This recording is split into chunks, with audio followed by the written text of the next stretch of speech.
Okay, good morning, everybody. Let's go ahead and get started. Let me know if you guys can hear my audio and see my screen in the chat box. Just give me a little Y or a yes there, just to let me know that it is indeed working. Hope everybody's having a fantastic morning so far. Hopefully your trading's been going well. I'm looking forward to trading with you guys today and kind of going over our live trading together. Um, so yeah, I'm super stoked. Let's jump into this. Let me pull up our disclaimer. As always, I need to remind you guys about the risks involved in this market. You can lose all or more than your initial investment if you're not careful. So please be aware of how many pips you're risking on each trade, in addition to how big your lot size is, and ultimately how that would affect your account if you were to lose money. So make sure that you're going through that process each and every time that you take a trade.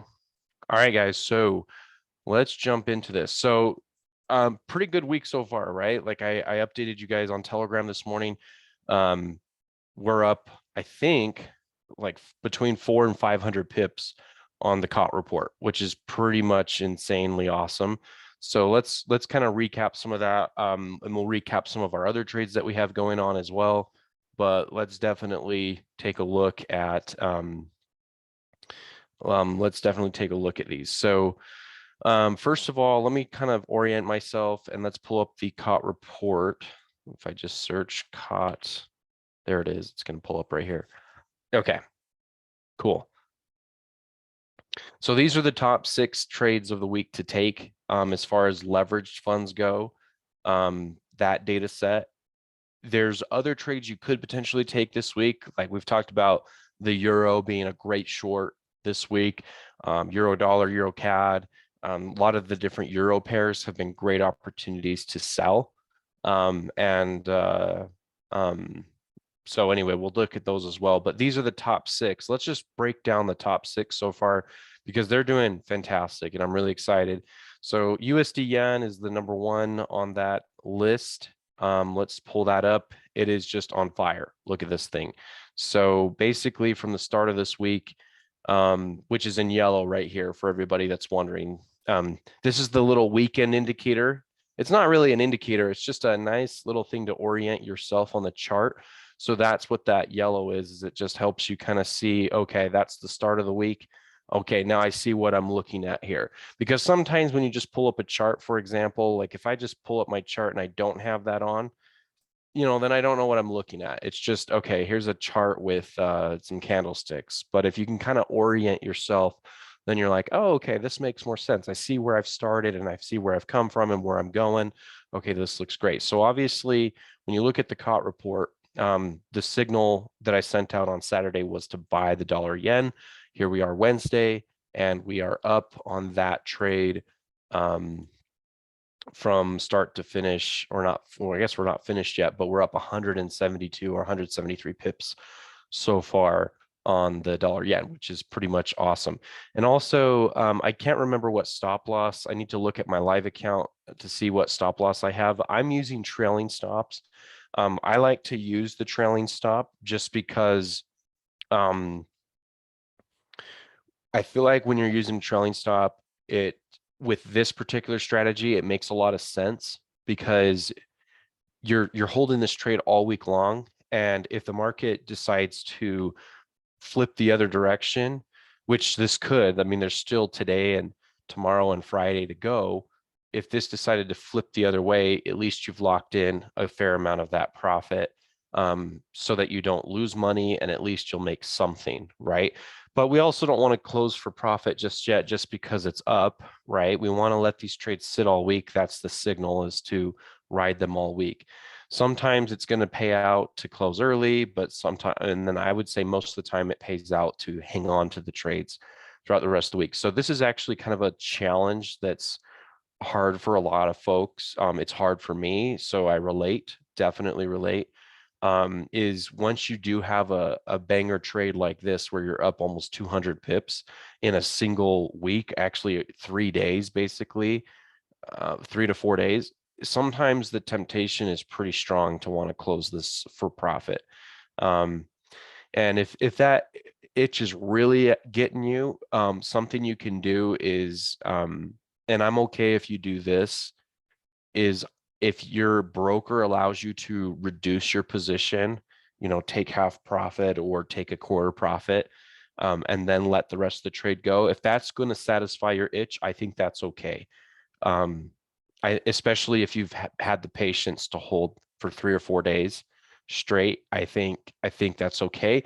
But I'm not going to. I'm going to hold my trade for throughout the rest of the week. I'm going to continue to trail my stop like I normally do.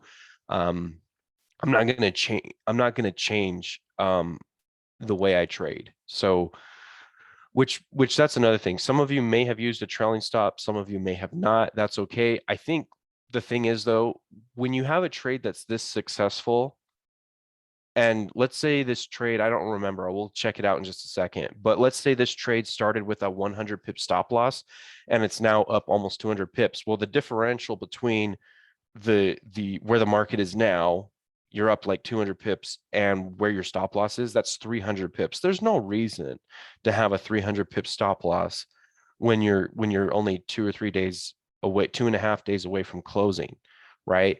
So you can absolutely trail your stop. I really like the idea of trailing your stop. Plus, it helps make the strategy a little bit more passive, and it also helps me sleep better at night knowing that I'm not going to lose a ton of money if this trade loses, right? First of all, whenever I'm taking the trades at the beginning of the week, I'm always risking 1% of my account or less. I normally just do exactly 1% per trade. So since I'm taking 6 total trades, I'm risking 6% of that account on the week. For the whole week, right? But I'm not adding trades throughout the week. I'm not taking any different trades. You're just risking 1% per trade. And then technically it has unlimited profit potential because there is no take profit. Even though it's unlimited, we don't know exactly how far it will go. Some of them are still going to lose. In my experience, even the losers don't lose the full 1% because you're trailing your stop. Even with this trade right here, and we'll find out exactly where that stop loss is in just a moment, but you couldn't even lose with this trade now because it's so gosh darn profitable. Even if it wanted to pull back, you couldn't even lose because you've trailed your stop at this point. It'd be impossible to lose. I mean, the only way you could lose is like some anomalistic event where maybe the market goes through like a flash crash type of thing and the spreads just disappear. Like that would be an example, but that doesn't happen very often and it's not worth really even mentioning. But I'll mention it as like that's really the only scenario where you could lose money even if you trailed your stop above break even. That's really it. Otherwise, you've locked in this trade, which is pretty cool. So back to my original thought, if you need to satisfy that itch, and I get it, sometimes it's pretty strong to want to satisfy that itch, then go ahead and lock in, a quarter or a half of a percent of profit, or not percent, but your position. Go ahead and lock some of that in. But for me, I'm going to continue to hold the position just because that's how I trade the strategy. So let's find out. I forgot what stop loss we used for this. So for those of you that don't know, the way we figure out our stop loss is we have this website. It's not my website, but it's called Metaf or Mataf.net. I've been using this website for about 7 or 8 years now, and they're pretty awesome. I have no relationship to these guys other than a fellow trader of mine introduced me to this website about 7 years ago, and it's pretty cool. And the only tool I use here is their Forex volatility tool, and I've used it pretty much every week, probably for the last 7 years. It's been pretty clutch, to be honest. It's been a great little tool. So when you're coming in here for this strategy, you're just trying to find out what your stop loss is going to be. So if we're trading, like we said, the dollar yen, you just type in USD JPY. You don't even need to put in the slash in between the USD and the yen. You just put in USD JPY, then you click on it. So USD JPY, you click on it. Then it's going to load up over here on the right side some metrics that we're going to use. Okay, this one up here, we don't use that often for this particular strategy. It's this one that we use right here, this one in the middle, where it's got the volatility by day of the week. Okay, so this shows you with the dollar yen, how far does it go up by day of the week?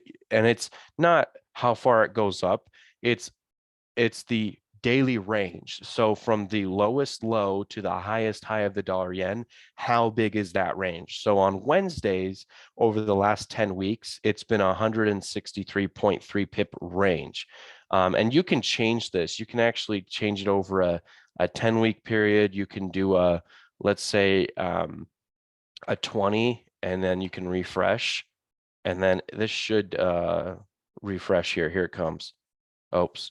And now I got to go back to the dollar yen. But it's kind of fun. You can play around with this, which is kind of nice. It's kind of nice once it loads here. I'm just showing you that you can do that. Now it's got to gather all that data. Takes a while to gather. There it is. Okay. So now this is over 20 weeks. So you can see on Wednesdays over 20 weeks, it's 168.4 pips. And then on Fridays, it's 179.5. Thursdays, it's 139.7.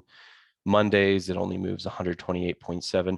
And that, again, that's from its lowest low to its highest high on each given day of the week, averaged over a 20-week period, right? So I usually just do the 10-week period. So I'm going to go back, and plus that's the default. It doesn't matter a ton, but you're just trying to find out what the average daily range is. And we use the average daily range as a weekly stop loss. So you don't need to sum up every single day of the week and use that as your stop loss. That's a huge stop loss, and there's no need to do something like that. So 1 second, let me load this up here again.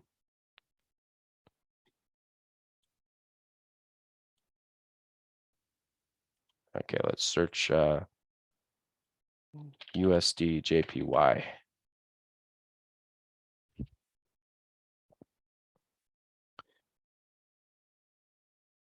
Anyway, we'll see. Well, maybe I'll let that load up here. I'm not sure why it's taken so long, but maybe it's because I switched it from 10 weeks to 20, now back to 10, but that's fine. Anyway, you guys saw it's about and actually you guys saw it's like 160, 165 pips is the average.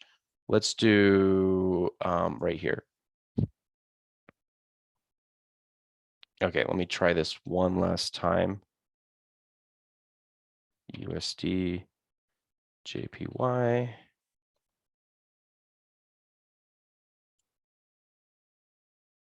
Okay, here it comes. Perfect.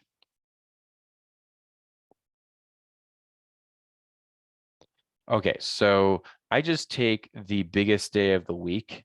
So it looks like Fridays is actually the biggest day. It's 164.7. So I would just round that to 165. So 165 is the average daily range. It's the biggest average daily range of the week. And I've always just used that as my stop loss. And there's not a huge rhyme or reason other than, in my experience, if the trade is going to go in your favor throughout the week, you don't need more than a full average daily range as your stop loss. Now you could do, here's another idea. You could do a half of an average daily range to cut that risk down, but then I wouldn't recommend the trailing stop. Since I like the trailing stop on this strategy, I will use the full average daily range, and then I'll connect a trailing stop when I start the trade. That way, the trade just, as it goes in your favor, it just covers that loss. So you don't lose very much, or if you don't lose at all, you might not even lose at all. So for example, if my stop loss this week is 165 pips, which I think that's what the original trade was, right? So when you come over here, if I took my trade originally to start the week right here at the beginning of the week on Sunday, my stop loss would be 165 pips away. So it'd be right there. And then as this trade went into my favor, now it's up to here. It's been as high just a few moments ago as right there. So now I just go down 165 pips, which should put me about right right there. So I'm just above my original starting point. So at this point, it would be impossible to lose with the dollar yen because my stop loss is now, my trailing stop loss is now above break even. Okay. Now could I lose the equity? Yeah, I could use what's been made. So if I close the trade right now, I'd be up 100 and what did I say? I'd be up 178 pips. And if this thing decided to pull back on me and it came all the way back down to where I started, I would only make 10, maybe 12 pips on the week on this pair. So that would kind of stink to have made so much and then have it turn back on you, but at least you're trailing it. And I think it is worth trailing because what if this thing went down to 300 pips by the end of the week? I don't know. It could. If it did, you could lose a lot. So we want to make sure that we protect ourselves. That's why I use the trailing. Okay. So this trade is already up 178 pips on the week. So I'm actually going to put that in as my results so far. I'll update this when I actually close, but I'm up 178 pips on the week. Let me adjust these. These should be including 4. There we go. This should be including 4 there. Let me fix this. Yeah, there we go. Okay, so and then the USD franc, let's take a look at that one. That one's also a long position. Let's see how that one's doing. Still doing well, not as good, but it's still doing well. Like this is where we started. It would have been nice to have added to this one actually, because it started the week down. It got as low as 63 pips against us, 62 or 63 pips. It went in our favor. At one point this morning, it was up 42.5. Now you would just be up about 11 pips on this trade so far. So I'm going to put that over here, 11 pips. USD CAD, I did stop out on that one. I need to see exactly, I think I can check here. Let me see how much I stopped out on that one for. That's the only one I stopped out on. And I think some of you, I think Roger, you said you stopped out. Probably some of you others stopped out as well on that. Let me take a look how much that was.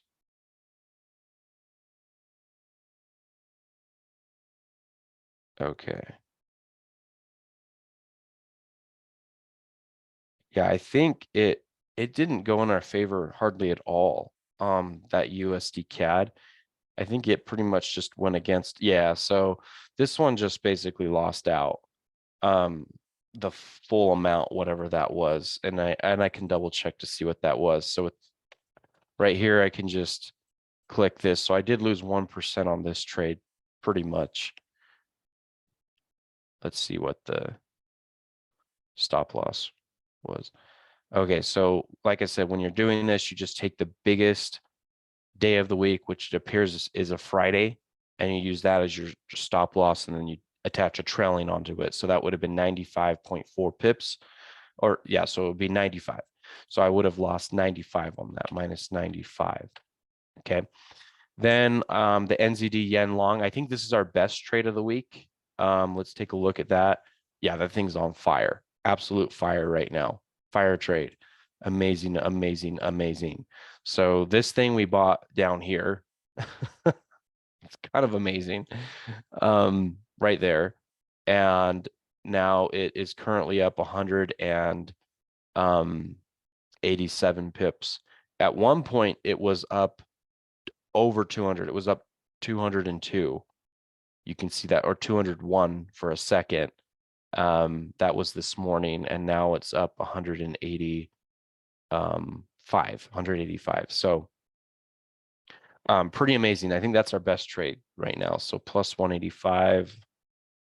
And then the NZD franc is also a winner right now. Let's pull that one up. It's been a little back and forth too.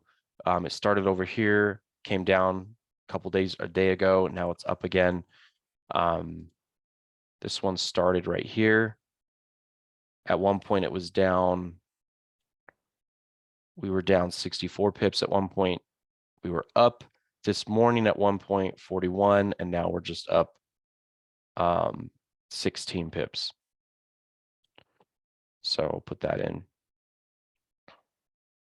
16. And then we have the NZD CAD. Let's see that one real quick. This is where we started. This one's also been quite back and forth. Started the week right here. At one point this morning, we were up 58 pips. We are currently now up about 20. At one point, we were down 24 on the week. So it's been a little back and forth, but it's still positive. So now let's plug that in. So we're up 20. So on the week so far, let's just find out where we're at. This is all subject to change too, right? Because a lot of these trades, most of these trades are still open, but we're up 315 pips on the week, which is great. That's awesome. That's a good start. So we'll let it continue to do its thing and we'll go from there. But yeah, I've been pretty happy about these. And what I love too about this so much is they're just passive. You know, you just let these things sit all week and do their thing. And then the stop loss just kind of trails throughout the week, which is pretty awesome. By the way, last week, these results right here were without a trailing stop. So the losers from last week right here, these are just straight up like if they hit their stop loss, they hit their stop loss and they're out. And then same thing with the other losers. These ones didn't hit their stop loss, the ones that are smaller, like 30 pips, minus 22, minus 44. But that's considering without a trailing stop. Had you used a trailing stop, I want to show you the difference. So this is what you would have lost last week with our signals without a trailing stop. With a trailing stop, you still would have lost, but you would have lost only 34 pips. Okay. Which is pretty cool because a lot of these trades, if you guys remember from last week, because it was a losing week last week. And a lot of these trades, if you remember, were profitable at the very beginning of the week. And so naturally your trailing stop would come up as your as the trades are becoming profitable, your trailing stop is going to come up too, and it locks in. So if the market ever goes backwards and against you, because that trailing stop is locked in at its best possible scenario, at whatever price it could stop at, you know, when the market goes up 50 pips, trailing stop comes up 50. But if the market pulls back 25, that trailing stop still stays where it was at its best case scenario. And then if the market starts to go in your favor again, beyond the highest high that it had made, then the trailing stop will start to trail again. But that's the whole concept behind a trailing stop is it trails until the market pulls back, and then it just stops and stays where it was. That's kind of the beauty behind it. Now, one quick side note on trailing stops. I know I'm very pro trailing stop this morning for this strategy. I want to make sure there's a distinction. For this strategy, it's a genius little system to have a trailing stop. But when you're not trading the COT report, when you're doing these overnight trades with a 1-to-5 risk to reward ratio or 1-to-3 risk to reward ratio, it's a terrible idea to have a trailing stop on those because your stop loss is already tight to begin with. So when that trade starts to go in your favor, you're naturally going to get stopped out very easily. Okay. So trailing stops usually work pretty well for, in my experience, strategies that are intended to be more swing to long term. These are week-long trades, so I think you would consider that a swing trade. And it's great for strategies that already have somewhat of a liberal stop loss to begin with. Okay. So that's why this strategy works really well with a trailing, but it wouldn't work really well on something that's it wouldn't work very well on something that's like a scalp trading strategy. That's not good. You don't want to use a trailing for that. Anyway, so like I was saying, with a trailing stop, you would have lost 34 pips last week versus the minus 372. So for example, when you look at like the NZD yen from last week, that one lost 106 pips because it hit the stop loss. But if you go take a look at the how the week started on the NZD yen last week, it actually started quite positive. And then obviously it came down midweek, it just collapsed, right? So if you start the week right here, this trade went up, you know, at one point it was up like 98 pips, 99 pips in your favor. So your trailing stop would have come up 98 pips, 99 pips, and then it would have market would have pulled back. You still would have lost, you know, 6, 7, 8, 9 pips on this trade, but you wouldn't have lost 106 pips, right? And that's the concept that I'm trying to convey and relay to you guys, is that it can really work out great if you're trailing this. So plus, if you're not trailing it, you can, you know, when the market does this, because it does this sometimes midweek right here, it just pulled back 218 pips before it started to come up again. And that's going to flush a lot of traders out, and it's going to flush us out too sometimes. So when it flushes us out, I'd rather have it flush out after we've already locked in some of that profit and or the loss has been reduced significantly, right? So that's the concept that I'm trying to convey, is that when you use one, it's very powerful and you'll typically save a lot of money. On the flip side, there are going to be some weeks where your trailing stop kicks you out, and then, you know, maybe on Thursday it kicks you out, but then Friday, had you left the trade open, you would have made more money. And that's just it's just the cost. What's it called? It's just the pros and cons of running a trailing stop, right? So I think there's more pros though than cons to a trailing stop. So I think it is worth it. Okay, cool. So there's your COT report trades for this week. As far as leveraged funds go, as you guys know, we're also looking for trades with the euro short. And why are we doing that? It's all because of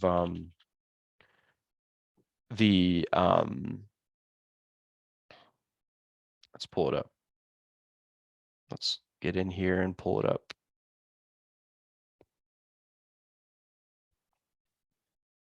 Okay, so this is barchart.com. I found this site a couple weeks ago, and they are pretty awesome.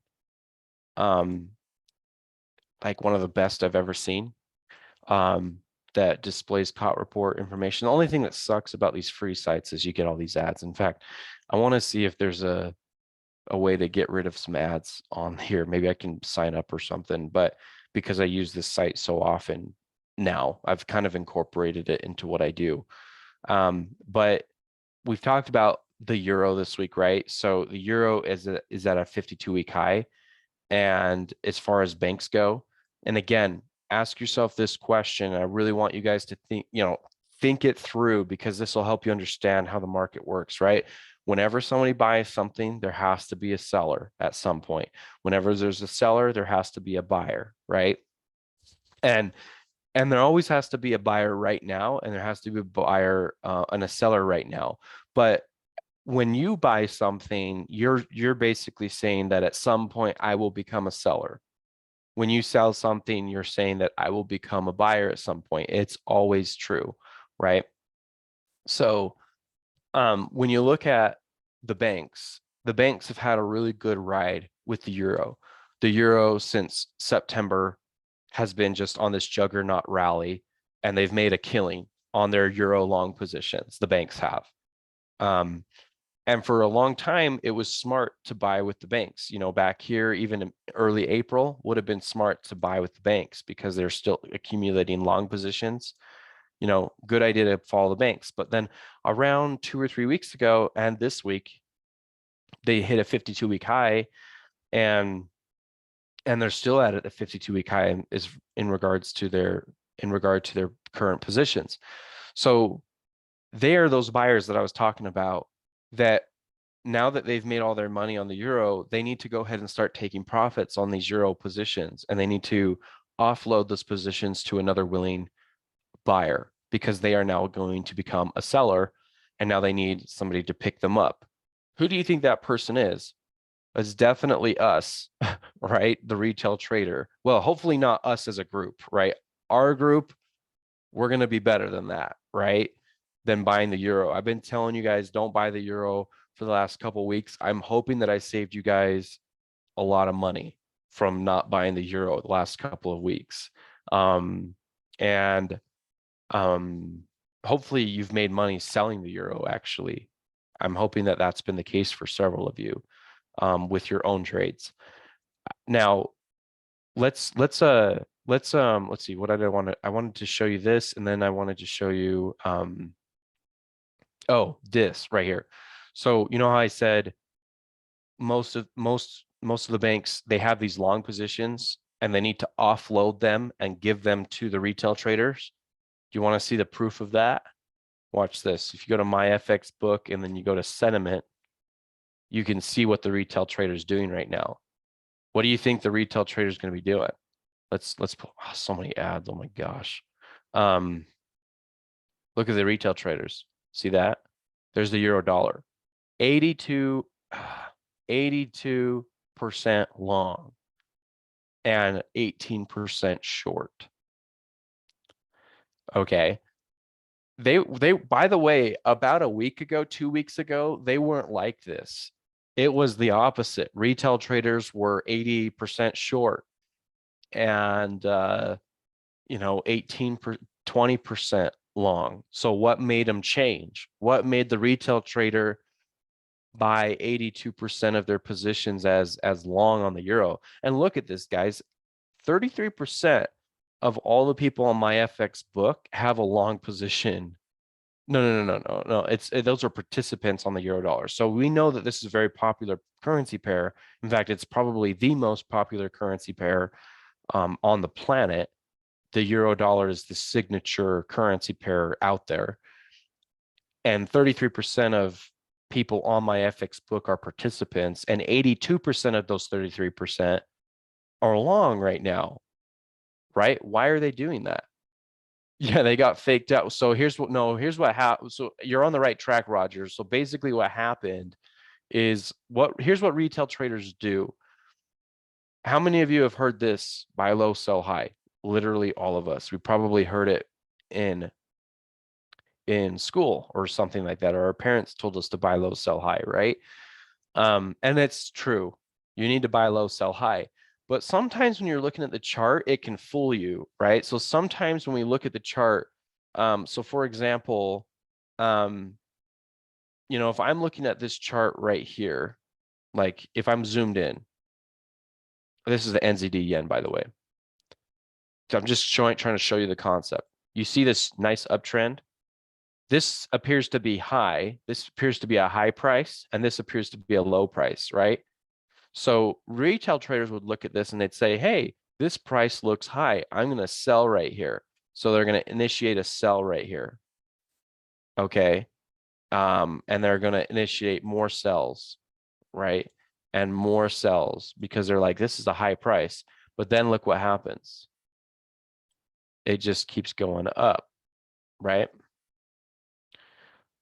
So my question to you guys is, was this price actually high? Was this an actual high price, or was this still a bargain, even though it appeared to our eyes like it was a high price, right? So our eyes tell us if the price is high or if the price is low. And that's what we've always been conditioned to look at everything, right? We see a chart and you see home prices, and home prices are always up. And so, it's interesting. Back in 2018, 2019, you look at home prices values, from 2012, January 2012 was the lowest home prices after the Great Recession, okay, of 2008. It bottomed out in 2012. Since 2012, you look at a chart all the way to 2018, 2019, prices we're just on this juggernaut run to the upside.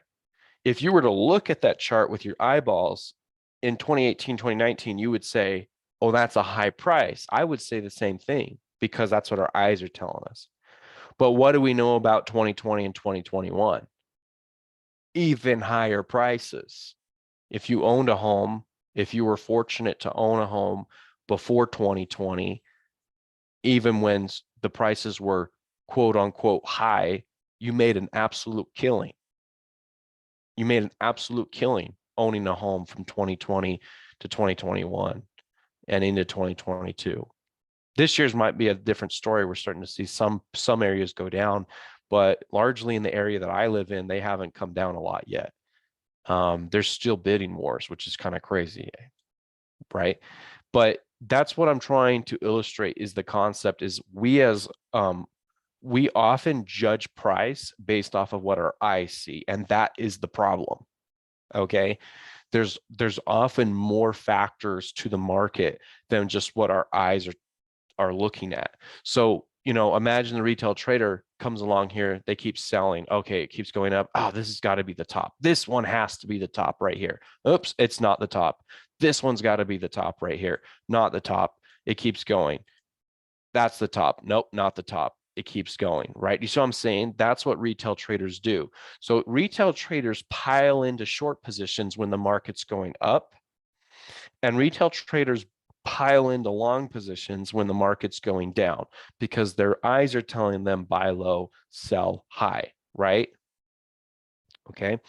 So that's why when you look at the euro, so before we actually look at the euro, now that you see this data that 82% are buyers, what does that tell you? I'm going to wait for somebody to comment in the comment section. If 80% or 90% of traders are long on a currency pair, what does that tell you about the current trend of the market? Is it up or down? You guys tell me. You guys should know this. Hopefully know this. Some of you, not everybody. I know some of you are new, so I'll cut some of you a break, right? But what do you guys think? Um, um, what do you guys think? What's the if the euro dollar has 82% long, is that chart moving up or down? If retail traders are mostly buyers, is that chart moving down or up? It's actually down. So let's talk about this, right? So why is that? So why is that? You look at the euro dollar, down, right? It's been down for a while now, right? Been down. Retail traders want to buy low, sell high. So if retail traders, let's go back in time. Let's do a replay. Let's go back 2 weeks ago. Okay, back over here, prices were kind of sideways. You could probably see them go up or down, but then the banks are offloading, so they're offloading their longs, right? How do they offload their longs? Well, they can send the market down. So as this market starts to come down, what's the retail trader doing? Oh, I'm going to buy right here. Let's buy right here and see what happens, right? That's what a retail trader does. Okay, let's wait. Let's see what happens. Let's see what happens. Here, let's speed this up just a little bit. Okay, let's see. Oh, it comes down a little bit. Okay, I'm going to buy some more because that's what the retail trader does, right? And that's how they're accumulating longs, right? Okay, market's coming down. Oh, nice. It came down even more. Let's pause it. Let's buy some more, right? That's how the retail trader goes. And we keep going. We keep going, right? Keep going. Okay. Oh, there's a little up move, and then here comes a big down move in just a second. Here comes the down. Okay, there's a big down move. So retail trader is going to pile into more longs right there. Okay. Market comes down even more. Let's see. It's probably going to keep coming down, honestly. Yeah, it keeps going down, keeps going down. Retail trader is saying to themselves, this is the narrative. they're saying, this has got to be the bottom. This look at this thing. I've been buying since over here. This has got to be the bottom right here. That's a low price. That's got to be low. And then you wait, here's the weekend. Here's the weekend. Okay, this has got to be it, right? I got to get my move to the upside, right? This has got to be the bottom. And then I guess it consolidates here. Here comes a big down move. It's going to come down again, I think. Yep, here comes the down.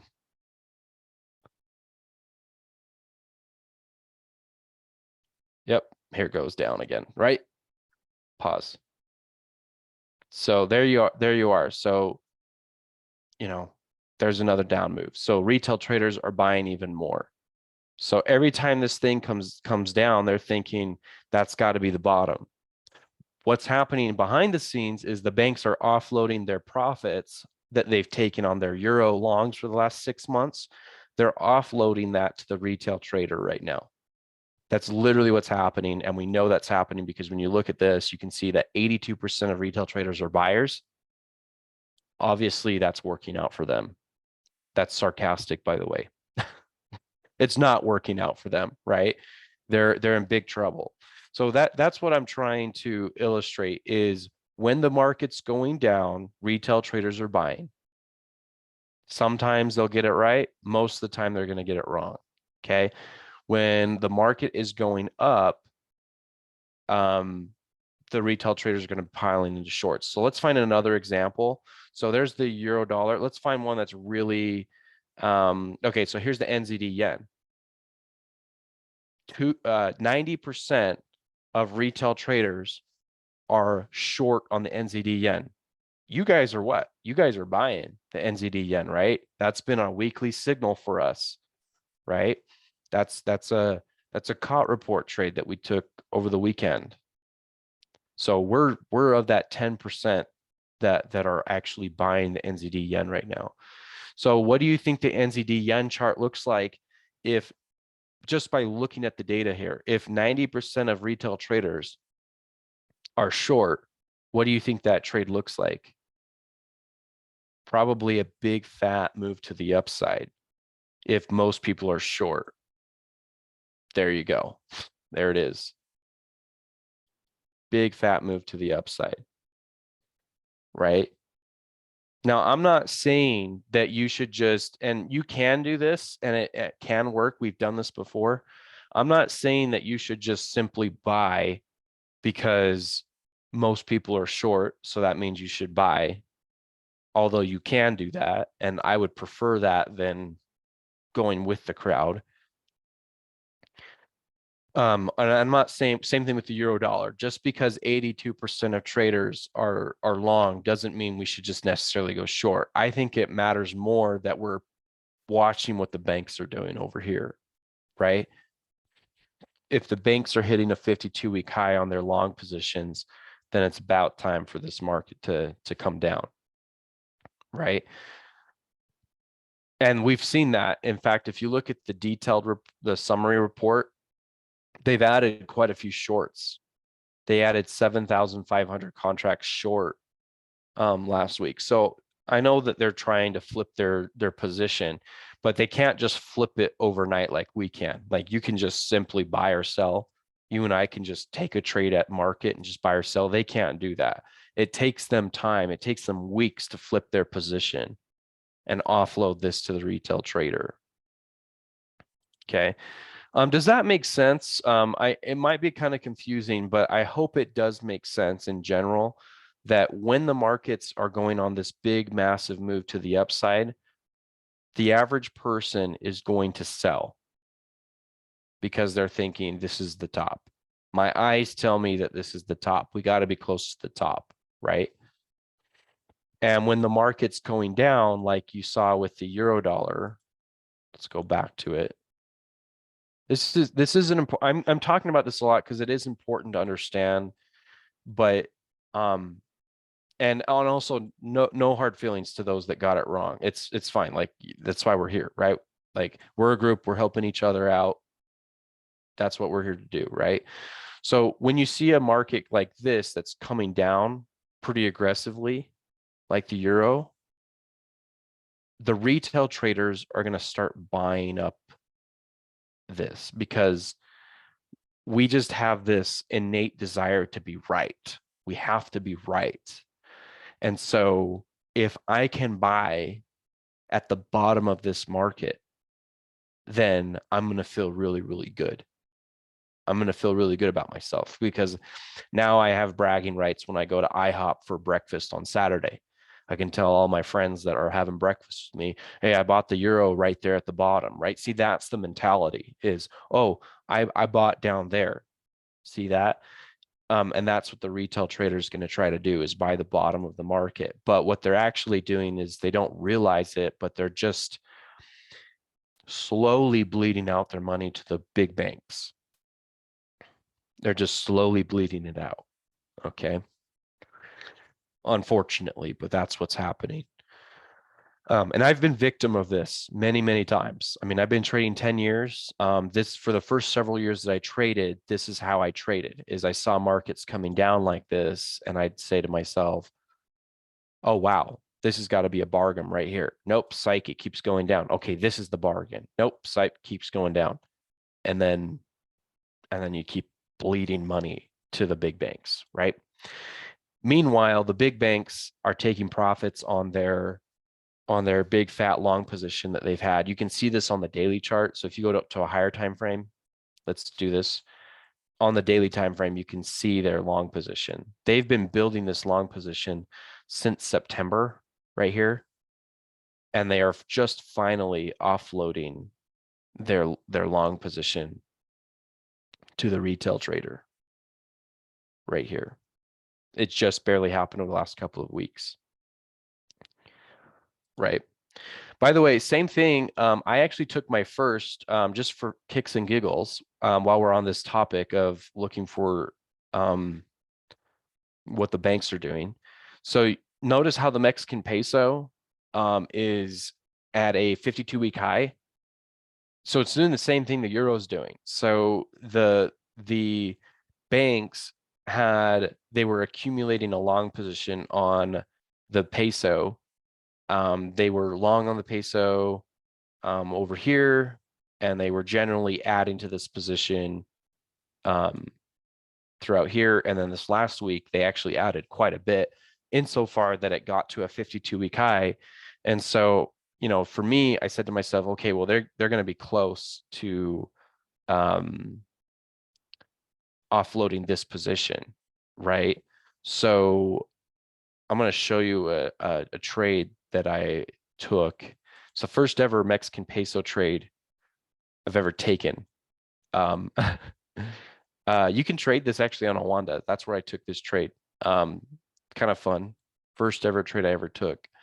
And look at this. So start of the week, the market was right here. And that's when I got the signal to short this, right? And it actually went up quite a bit on Monday and Tuesday. And then today it finally pulled back pretty well. There's actually a massive supply zone right in this purple area that I imagine would keep this market from going up. And now it's just a matter of offloading their pesos to the retail trader. And so anyway, just a fun little trade. I've never taken a trade on the peso before. I thought it'd be fun. And so far it's working out. And as long as this stays the same, as long as I can monitor this over here week over week, I plan to continue to add to this position, to the short on the peso versus dollar. So yeah, if this thing comes up and retests this area, so this supply zone, I'll add some more cells.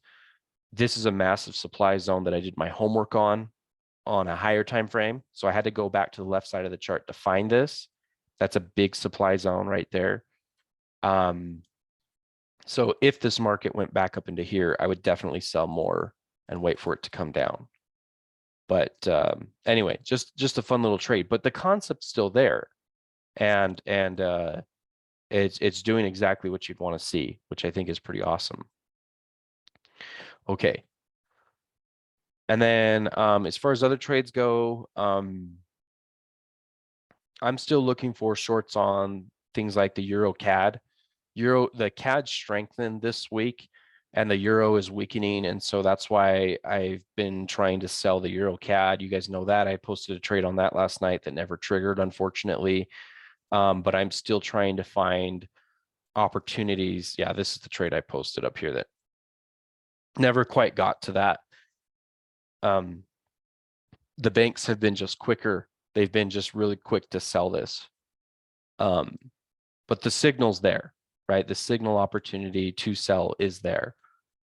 So I'm just generally looking for supply zones to sell. I'm not looking to buy. Buying would be a terrible idea, really terrible idea, especially on this pair. And here's why. So when you have the euro weakening like it is, and the CAD has been strengthening, the recipe is only to the downside here. Even if, like, say, the euro strengthened a little bit, the CAD is still strong. So it's not going to let this market just go straight up.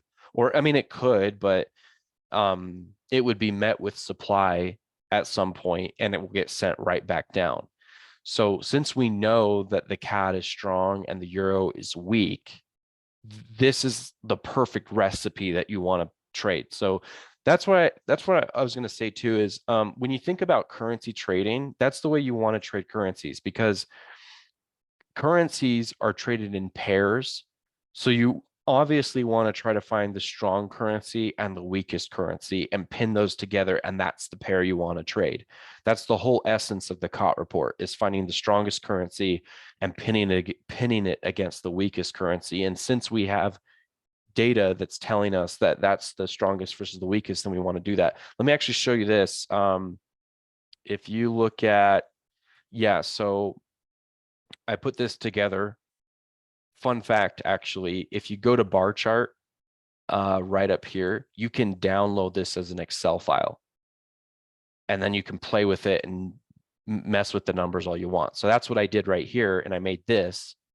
So if you look at the net change, percent net change week over week, the euro is, even though I highlighted it in euro in yellow because